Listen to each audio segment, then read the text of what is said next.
automatic pilot. It's deflating. Well, lady, don't panic. On the belt line of the automatic pilot, there is a hollow tube. Now, that is the manual inflation nozzle. Pull it out and blow on it.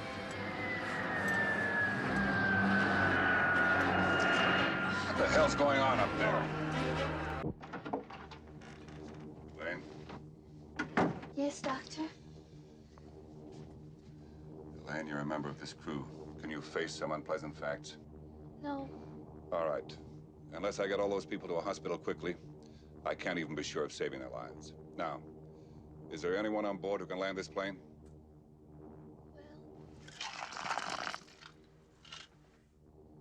No one I know of. I think you ought to know what our chances are. The life of everyone on board depends upon just one thing. Finding someone back there who can not only fly this plane, but who didn't have fish for dinner.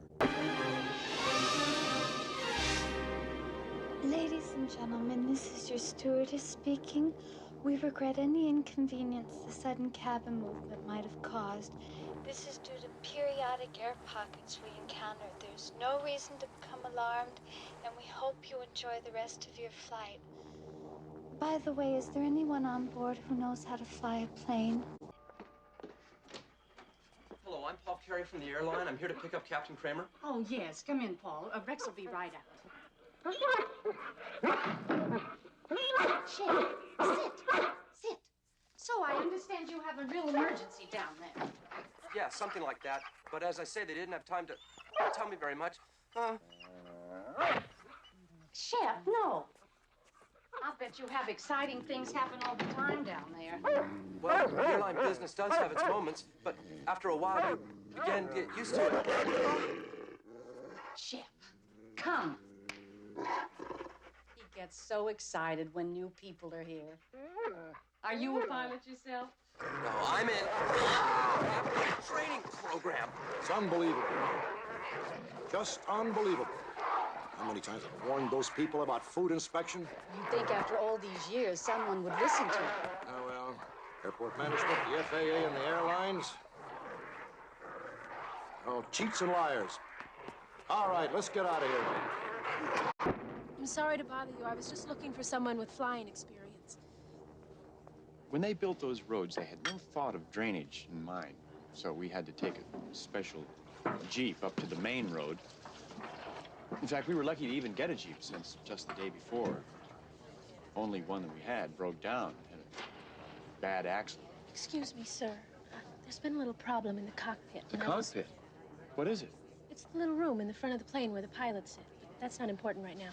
You see, the first officer is ill, and the captain needs someone to help him with the radio. Do you know anything about planes?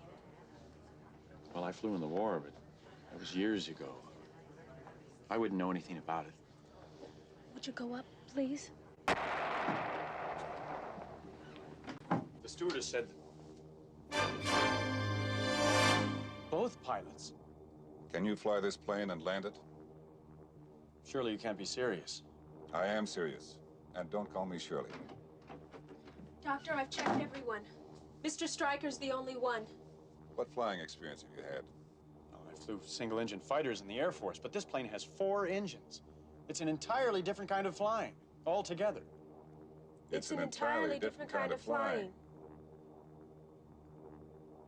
Besides, I haven't touched any kind of plane in 6 years. Mr. Stryker, I know nothing about flying, but there's one thing I do know. You're the only one on this plane who can possibly fly it. You're the only chance we've got. Huh? That's right. That's right. Oh, that's what I said. You heard me. Tell Omaha to acknowledge and stand by. Every piece of emergency equipment you can reach. Alert rescue units at every mile of the way. Here to the Rockies. Chief? We'll need a pre-landing flight check. Tell them I'm in the dispatch office and I want it here fast. It's your wife. I want the kids in bed by night. I want the dog fed, the yard watered, and the gate locked. And get a note to the milkman. No more cheese. Where the hell is Kramer?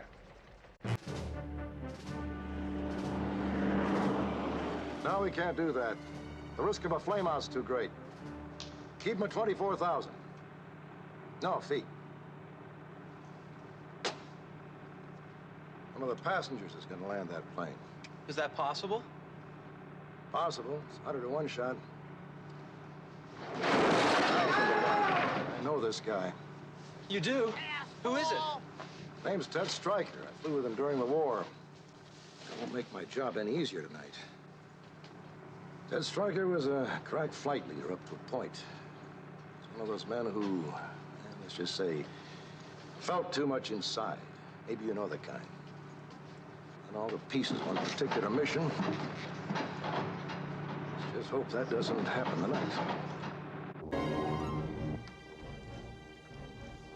Let's see. Altitude, 24,000 feet. Level flight, speed 520 knots. Course 090.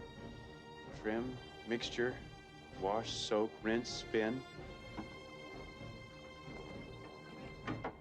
Ted, what are you doing here?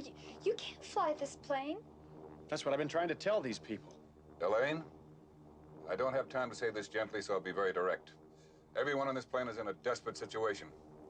Mr. Stryker is the only hope we've got. Those are the flaps. That's the thrust. This must turn on the landing lights. Mayday! Mayday! Mayday! Mayday, what the hell is that? Mayday? Why, that's the Russian New Year. You know, we'll have a big parade and we'll serve hot hors d'oeuvres. I can't stand it anymore. I've got to get out of here. I've got to get out of here. Calm down. Get a hold of yourself. Stewardess, please, let me handle this. I've got to get Calm down. Now get back to your seat. I'll take care of this. Calm down. Calm down. Get a hold of yourself. Doctor, you're wanted on the phone. Everything's going to be all right. Please. Sister, please, I'll handle this. Yourself. I've got to get out of here. Out of here. Out of here. I've got to get out of here.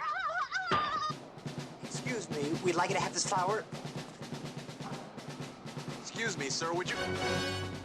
Donation to the Reverend Moon? Juice for Jesus? Read about Jehovah's Witness? How about Buddhism? Help Jerry's kids? Oh, yeah. Scientology? Or nuclear power? Your attention, please.